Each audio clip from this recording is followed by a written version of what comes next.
एक लड़की तोता खरीदने बाजार गई और एक बोलने वाला तोता पसंद कर लिया। लड़की तोते से बोली, मैं कैसी लग रही हूं? तोता बोला, बहुत आवारा सी लग रही हो। लड़की को गुस्सा आया।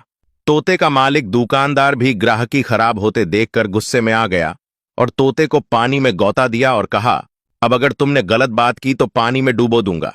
तोते ने ठीक बात करने का वादा कर लिया। लड़की तोते से फिर बोली, अच्छा यह बताओ, अगर घर में एक मैं हूं और एक आदमी हो, वो आदमी कौन हो सकता है? तोता बोला, आपका पति। लड़की बोली, और अगर मेरे साथ दो आदमी हो तो दूसरा आदमी कौन होगा? तोता बोला, आपका देवर। लड़की बोली, अगर तीन हो तो? तोता बोला, आपका पति, आपका देवर, आपका ससुर।